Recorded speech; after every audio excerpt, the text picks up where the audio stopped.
Hi, this is Queen Amri Bragado and welcome to the Global Station Podcasts.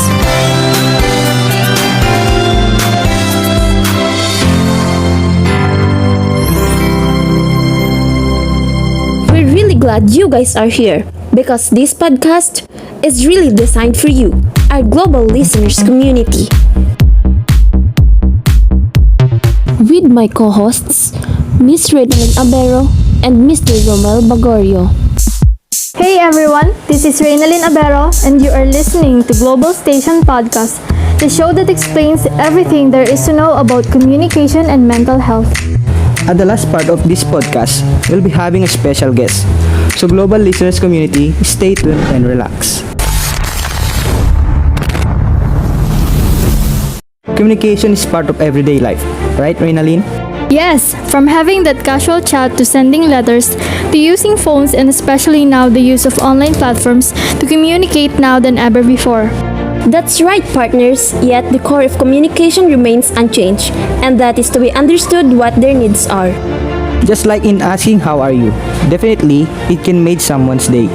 Do you know, partners, that most of the time when people share their thoughts, it is not necessarily that they want our opinions, but rather to have a genuine listener. That shows how communication is powerful. When utilized effectively, it can empower, encourage, and embolden the people around us. Buhaghag and frizzy, transform it. Weak and falling, transform it. Dry and damaged, transform it. Only Cream Silk has hair reborn technology that transforms all these hair problems to beyond beautiful hair from the first wash. Get strikingly straighter, incredibly stronger, and gloriously shiny hair. Transform yourself because nothing conditions like Cream Silk. If you start simplifying your life, start by finding clarity. Just like in communicating with other people, we must make sure that we have a good and stable mental health. Right, partners? Yes, partner, in order for us to better deliver and understand each information. Therefore, if someone has an unstable mental health, then it becomes a barrier in communicating with other people. I go with that, partner. Such as in conveying thoughts, it can cause a disruption to other people. I agree with that. So it's beneficial for everyone to take good care of their mental health.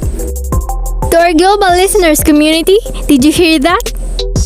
Did you know, partners, that communicating with right people has big impact to everyone's life? For the reason that you can have someone to talk to share anything about yourself, or you could even share something about your day. Yeah, it can also contribute a huge part in achieving right mental health. I do believe also that communication is a key ingredient in mental health recovery. You are definitely right. Being able to communicate how you can help others to understand you better. And if I am not mistaken, we also want to be understood, right? Absolutely.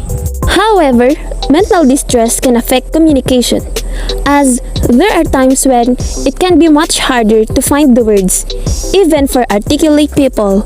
That's true, partner. We should also be reminded on how's the proper way of communicating, because sometimes the way we communicate or being an unethical communicator can cause mental distress. Yes, we should be sensitive and aware in everything that we utter. But partners, I do believe that there are also other factors that causes mental distress, such as bullying, personal matters, financial problems, family history, loneliness, alcohol and drug, and even life-threatening illness that results to depression. Yes, they are being depressed because they only keep their problems within themselves. They don't have someone they could talk to. That's one factor that shows how communication works in everyone's life. You got it right, partner. But now that we are living in the 21st century, where technology is really in demand to everyone, still, not everybody can have the opportunity to heal their thoughts. Definitely, even if the technology made the communication more convenient and quicker. Regardless to that, we must take an action to the growing number of people, especially youths, at the ages 15 to 24-year-old that are currently suffering into an unstable mental health issues. Yes, it started way back 2019 when the COVID-19 pandemic strikes us. That almost 3 years, we have been prohibited to stay at home. Because of that, face-to-face interaction and communication cut off. Schools, businesses, workplaces, and even churches had to shut down. That time, many thoughts can come up into our minds. Because of being bored, there were times that lots of things pop up into our minds. Even a simple thing can become a problem, right, partners? That part of our lives, we felt like we're just being alone. We don't have someone to lean on. When we have problems, we don't have someone to talk to. Even if we didn't try to communicate with them, it feels like we're just distracting them. You're right. Even now, that's still a big controversy. That's why lots of youth committed suicide. And connected to the growing number of population that are being depressed and currently facing several mental illnesses, what do you think, partners? What would they do in order to lessen its impact to them? I think, partner, having the right communication can help everyone to live better. Having the right people whom we can communicate about can help us achieve a good mental health. Having a good mental health is one that enables us to feel positive, make most of the opportunities around us, and feel connected with others. Of course, but life can be tough and challenging, and it is normal to feel distressed, troubled, or worried at times. But even during these difficult times, it can seem overwhelming with no end in sight. When those feelings and thoughts seem too overwhelmed, there is a way we can help our mental health. Through communication. Yes, partner, in the sense that there is a healing already that takes place in the act of listening and empathy. When we ourselves are not feeling that well, let us try to communicate our needs to our loved ones. It is equally important for us to seek help and support when we need to. As the wise saying goes, a joy shared is a joy, multiplied, and a sorrow shared is a sorrow. Help, and this is possible when we communicate.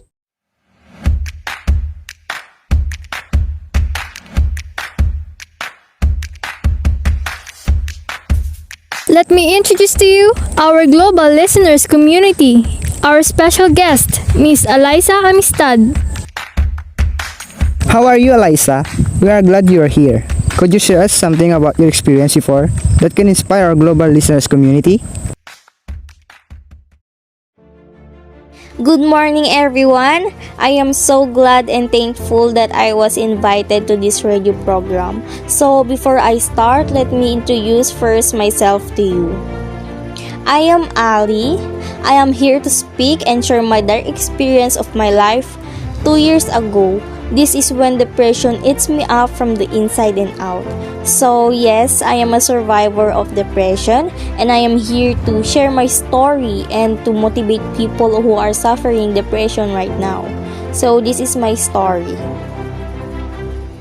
I was in high school when I experienced bullying because of my appearance. At first, it was fine even though it hurt a bit. My darkest times began when I noticed that I always laugh at. I felt like no one likes me and I lost confidence in myself. At that time, I was angry with everyone around me and I didn't want to talk to anyone.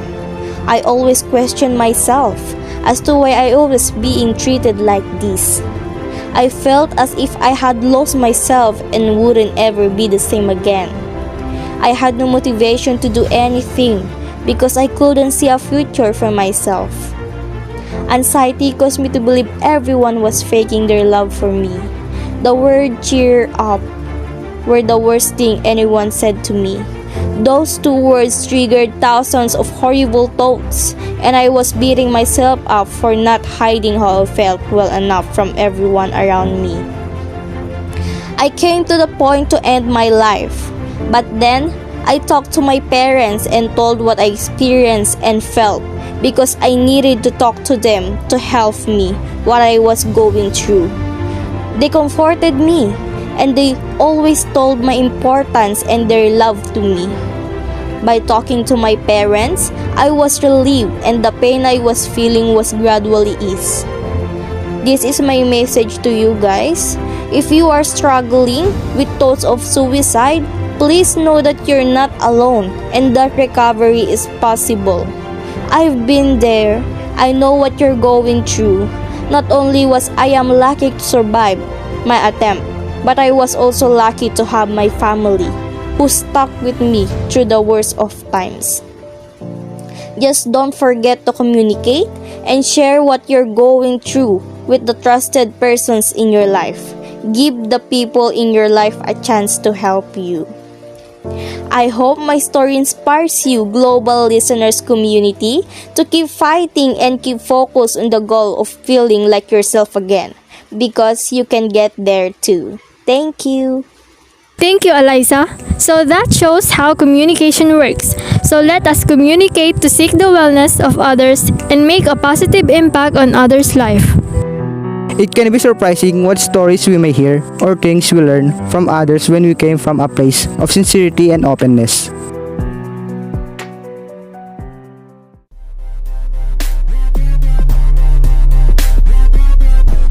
You are listening to the Global Station Podcast, the #1 radio production show for people who wants to get their audio production skills to the next level. Head over to iTunes to subscribe, rate, and leave a review. It's very much appreciated. Thank you for listening, global listeners community.